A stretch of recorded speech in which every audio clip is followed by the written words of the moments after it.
I was talking before about the renaissance of Australian rallying and the Australian Championship and the involvement of more manufacturers just on the horizon, and the person that's driven all of that and brought it back from its low ebb is a guy who has a vision for the sport and has certainly been a big help in bringing the Australian Rally Championship back to Canberra. And I'd like to call on Scott Pedder to come up and have a bit of a chat.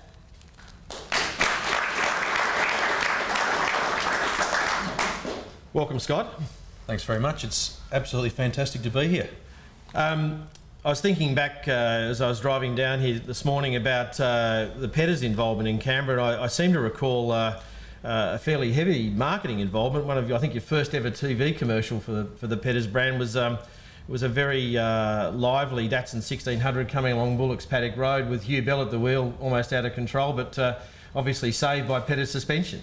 So Canberra plays a pretty significant role in the Pedder's story. Yeah, look, the first rally I ever went to was I was about June 1976, and I was about 3 weeks old, and it was down at the mine shaft watching Datsun 1600s and Ford Escorts and the like jumping over this magnificent piece of road. And as you said, Canberra's been a massive part of Australian rallying, and probably two people to acknowledge in this room that are Canberrians.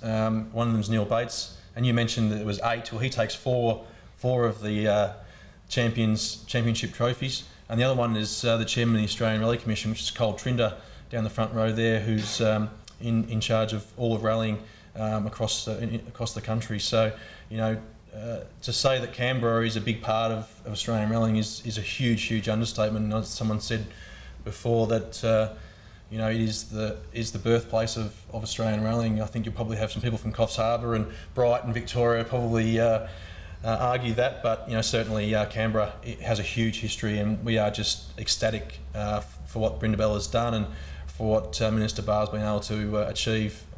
It's a huge coup for the Australian Championship for sure. Of course, Canberra's going to be the opening round of the 2013 season. A lot of news. I know you can't reveal too much at the moment, but there's a lot of news on the horizon with manufacturer involvement for 2013. So it's going to be a fairly significant start to a brand new season next year here in Canberra.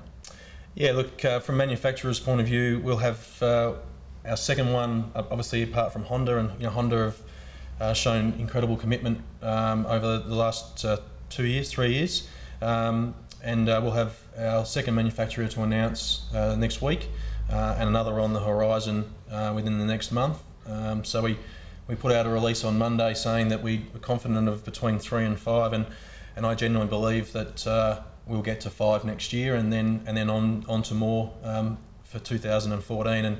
And look, from manufacturers are a very important part of the sport, because they provide obviously incremental gains in leverage that the championship can't always do into mass media.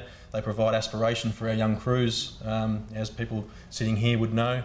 It's fantastic that the rules or the changes that we put in place now some 18 months ago are coming to fruition, and the competition for next year's Australian Championship, which for outright will be two-wheel drive only, is going to be arguably the fiercest it's been for over a decade. Yeah, that's a significant point, because it is going to be a total change of the guard. It'll be the first time that the two-wheel drives will be the only car you can win the Australian Championship in. Yeah, correct. And look, the reason for that was all about market relevance. The four-wheel drive cars now are older model cars.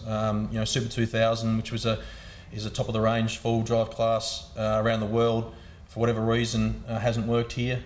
We had some Toyotas, we had a few Fords now and then, but it hasn't worked as well as it has been in other parts of the world.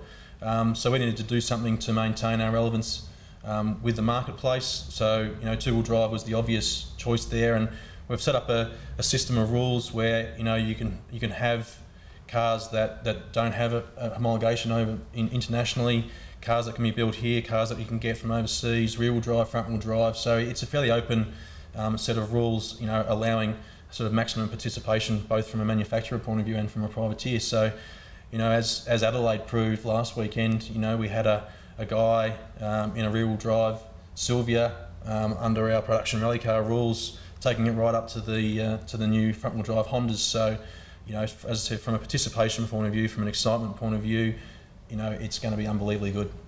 So Canberra's really going to be the first time all of that's showcased on a national basis.